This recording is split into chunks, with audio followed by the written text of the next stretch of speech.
And to do that, we need freedom to, as well as freedom from. And freedom to is to have the ability to be able to do what we want, whatever that is.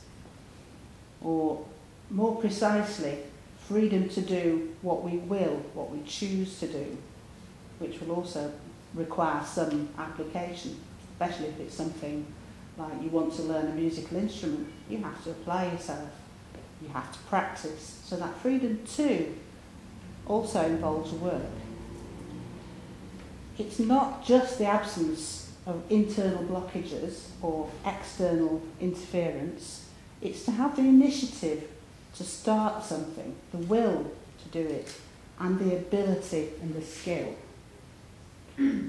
If all we want to do is eat, drink and be merry, it doesn't require initiative or skill, other than simply the ability to earn enough money to provide what we want so we can go out and enjoy it, which is a simple and materialist path. But Eugene Halliday was interested in self-development and in being a self-determining, free being. So, what is the value of the experience of life to anyone?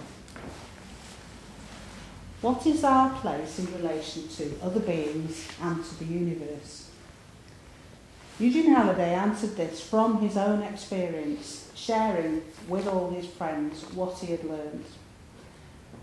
And he said, life between birth and death is a process, a series of actualizings of being, experienced by what I shall call sentient power.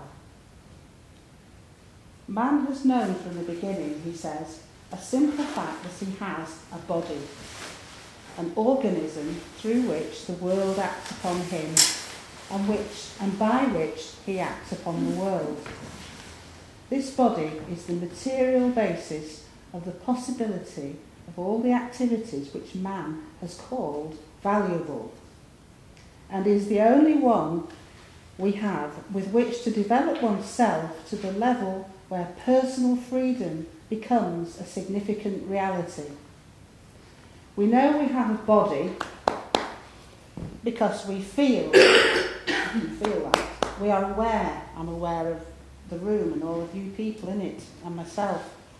We're aware of ourselves in our bodies, of our sensations, of pleasure and pain, of our thought processes, of our desires and actions.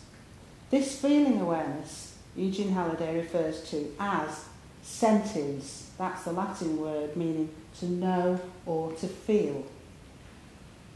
And it is also referred to as consciousness by him. Sentience or consciousness is this basic underlying reality we have. The problems we experience in life, he says, arise from our failure to respond adequately to the situations in which we find ourselves. Failure to understand what makes things work, what motivates life. Failure to understand what to do about failure to understand. To understand, he says, means to go below the superficial appearance of things, to go down to their root causes, to see the substantial reality which underlies the play of forms which present themselves to our senses. The way to understanding is the way to that which stands under all things, to the ultimate substance. And that which stands under all things he calls sentient power, an infinite ocean of power which feels itself. Would you like to demonstrate waving a sheet of paper, Alan? Eugene Halliday is an artist. Whenever he spoke, he drew, whether it was to a whole room of people or to one individual, he would draw as he spoke. So hopefully Alan can draw. You mean like that? Yes. That's waving the power. A sheet of paper, and so imagine that sheet of paper extends infinitely in all directions, forwards, backwards, up and down, without limit, like an ocean of white nothingness. So he would take the sheet of paper and wave it about and say, imagine that, as I said, the sheet of paper extends in all directions and it has power and it feels and it waves. It's sentient, it feels its own waving. It is power. It has the power to wave and the power to feel its own movement. You can draw now, draw an Ananda for me. He talks about translating waves. That's a wave that travels without any restriction or blockage. It just travels infinitely. That's called Ananda in Hindu thoughts, translating free-flowing wave of power, just absolute bliss, he calls it as well. But when you start to get a lot of waves in this field, lots of waves, crisscrossing, yeah, two waves hit each other, and where they meet, well, you've got power going in opposite directions, and that creates a turning movement, a vortex. So we have here power feeling itself, waving about, crashing into itself, spinning, creating a vortex. And that there we have the sentience or spirit, where it hits that vortex and begins to turn, it starts to become identified with that local space where it's turned on itself. And we have now here the diagram of this experience, which many of you will recognise as a very ancient symbol of the cross in the circle, which Halliday also refers to as the master symbol from which all other symbols derive.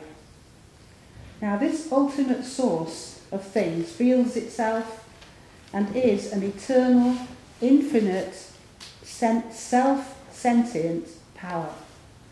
So, what it does is most important to it. For what it does constitutes for it the content of its own consciousness. So there is nothing else but this conscious, sentient power that moves and things happen within it. And those things which happen, these little vortexes that appear in here, are what this consciousness is aware of and which exist within this consciousness. And the way this waving power acts give it different experiences. Joy and pain. Free-flowing energy is blissful and joyful. Where you get two colliding, you get a pinch point and you get pain. You have self-activating. Field is moving, it activates itself, that feels great. It is opposed by another force, which at local self-identified area it may forget that these two opposing forces are none other than itself, interfering with itself, as Eugene would say. So you can have suffering in a localised space here. Now we have a body. We can die. To die means to disintegrate, to fall to pieces. A body, a being, is created as a unique wave pattern within this sentient power field. So each one of us is one of these vortex centres. The wave pattern itself can cease, can settle down, can disintegrate, cease to act, cease to be.